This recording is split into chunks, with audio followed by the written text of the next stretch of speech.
Brève de nature sauvage à Paris.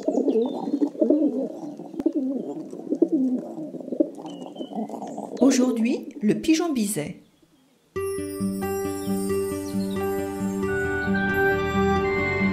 La biodiversité parisienne racontée par Sophie Tabillon de l'Agence d'écologie urbaine.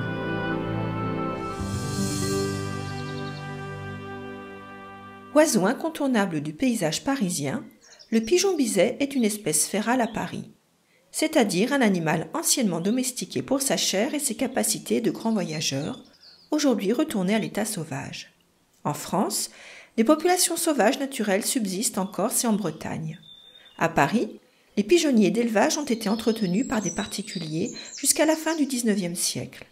Cette activité ayant cessé, les oiseaux ont colonisé la capitale, favorisés par l'absence de prédateurs et leur grande capacité d'adaptation.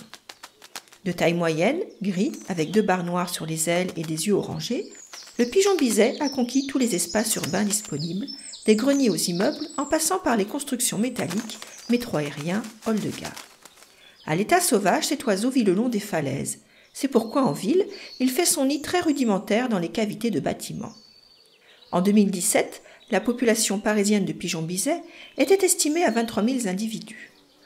Aujourd'hui, cet oiseau est souvent mal aimé, notamment parce qu'il a tendance à s'attrouper. Or, leurs regroupements sont générés par le nourrissage effectué par les nombreux amis des animaux dans Paris qui suscitent les plaintes des riverains. Le nourrissage dans l'espace public est interdit et passible d'une amende. Pensant bien faire, les nourrisseurs ignorent les conséquences néfastes de leurs gestes. En réunissant les pigeons aux mêmes endroits et aux mêmes heures, ils favorisent leur prolifération. Les pigeons opportunistes finissent par devenir dépendants de cette ressource alimentaire facile. Or, en surnombre, les maladies prolifèrent. Majoritairement granivore, le pigeon devient omnivore en ville. Ainsi, il n'hésite pas à piller les poubelles et tant que l'espace et la nourriture foisonnent, il assure une descendance féconde. Les regroupements favorisent aussi l'accumulation de fientes dont l'acidité attaque les pierres des bâtiments. Les fientes, les cadavres, les nids ou encore les plumes peuvent obstruer les conduits, les gouttières.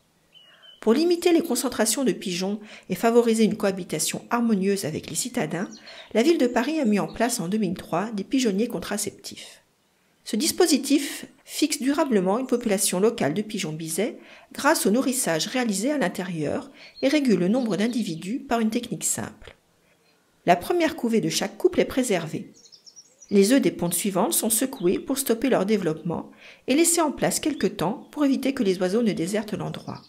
Ainsi, les couples installés n'ont qu'une couvée par an au lieu de 6 à 8 normalement. Il permet également de contrôler l'état sanitaire des oiseaux. Tout pigeon malade ou blessé est confié à l'École nationale vétérinaire de Maisons-Alfort. Enfin, le pigeonnier contribue à une meilleure propreté de la ville en concentrant les fientes sur des lieux de nourrissage contrôlés. Au total, aujourd'hui, 1000 pigeons dorment dans les 10 pigeonniers, soit environ 5% des pigeons parisiens. 2 autres espèces de pigeons fréquentent la capitale en moins grand nombre. Le pigeon ramier ou palombe, plus grand avec un petit col blanc à l'âge adulte et des yeux jaunes, niche dans les arbres et de plus en plus dans les jardinières. Gourmand de bourgeons au printemps, il macule de fientes les véhicules garés sous les arbres des rues. Le pigeon colombin, de la taille du pigeon biset, avec un plumage à dominante bleutée et gris-violet aux éclats métalliques typiques sur le cou et aux yeux bruns, est plus discret. Il s'installe sur les toits et les antennes pour surveiller son territoire. Il établit son nid dans les cavités des arbres. Le pigeon biset a connu autrefois ses heures de gloire. Ses compétences en matière d'orientation, liées entre autres à la magnétite présente dans certains tissus de son cerveau, qui équivaut aux composants d'une boussole, l'aident à retrouver son pigeonnier. Durant la guerre de 1870 et la Première Guerre mondiale, le pigeon a été utilisé pour transmettre des messages militaires. C'est le seul animal décoré de la Croix de guerre 1914-1918. L'armée française entretient toujours un colombier au Mont Valérien, aux portes du bois de Boulogne. La colombophilie est inscrite depuis 2012 à l'inventaire du patrimoine culturel immatériel français. La présence d'une population mesurée de pigeons biset revalorisera cet oiseau aux yeux des Parisiennes et des Parisiens.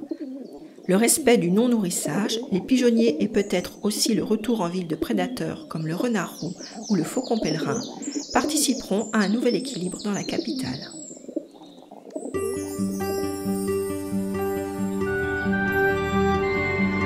Pour tout savoir sur la nature à Paris, rendez-vous sur le site des acteurs du Paris durable et sur paris.fr.